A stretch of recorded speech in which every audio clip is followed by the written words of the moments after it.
Hello everyone, আজ আমি আপনাদের সঙ্গে রেস্টুরেন্ট স্টাইল সয়া গার্লিক মাঞ্চুরিয়ানের রেসিপি শেয়ার করছি। এই রেসিপিটা বানানো কিন্তু খুব ইজি আর খেতেও কিন্তু দারুণ হয়।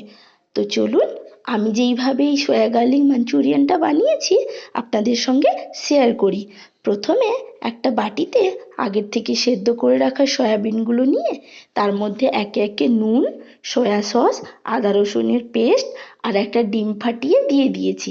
এখানে ডিমটা কিন্তু অপশনাল, যদি নিরামিষ বানান তাহলে ডিমটা স্কিপ করে যাবেন। তারপর পরিমাণ মতো কর্নফ্লাওয়ার আর ময়দা দিয়ে একটু ভালো করে নাড়াচাড়া করে তার মধ্যে 1 চামচ লঙ্কার গুঁড়ো আর 2 চামচ মতো টমেটো সস দিয়ে একটু ভালো করে নাড়াচাড়া করে আধ ঘন্টার জন্য ম্যারিনেট করতে রেখে দিয়েছি।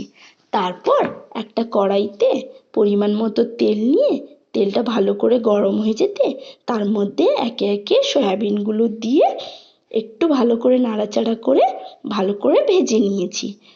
সয়াবিনগুলো ভালো করে ভাজা হয়ে যেতে একটা বাটিতে আমি তুলে রেখে কড়াই থেকে সয়াবিন ভাজা তেলটা একটা বাটিতে তুলে নিয়ে ওই কড়াইতেই পরিমাণ মতো তেল দিয়ে তেলটা একটু ভালো করে গরম হয়ে এলে তাতে একে একে রসুন কুচি, লঙ্কা কুচি আর আদা রসুনের পেস্ট দিয়ে একটু ভালো করে নাড়াচাড়া করে নিয়েছি। এখানে গ্যাসের ফ্লেমটা কিন্তু একটু বাড়িয়ে রেখেছি, কারণ যেহেতু চাইনিজ রেসিপি বানাচ্ছি আর এই জন্য গ্যাসের ফ্লেমটা একটু বাড়িয়ে রাখতে হয়।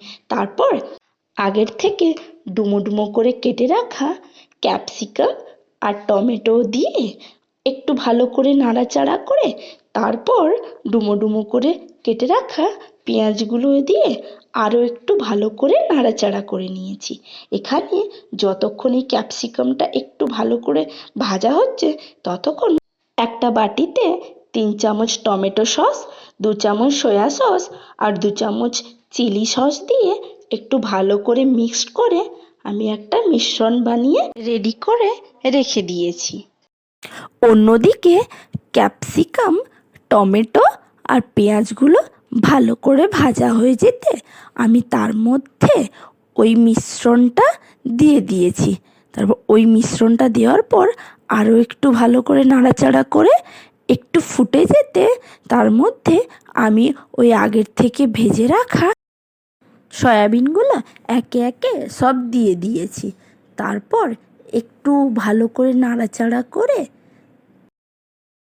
1 কাপ ঠান্ডা জলের মধ্যে 2 থেকে 3 চামচ কর্নফ্লাওয়ার দিয়ে ভালো করে মিক্সড করে ওটাও কড়াইতে দিয়ে দিয়েছি।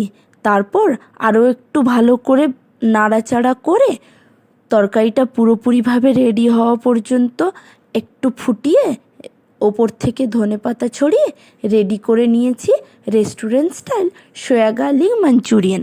আপনারা অবশ্যই এই রেসিপিটা বাড়িতে একবার ট্রাই করবেন আর আমায় অবশ্যই জানাবেন রেসিপিটা কেমন হয়েছে।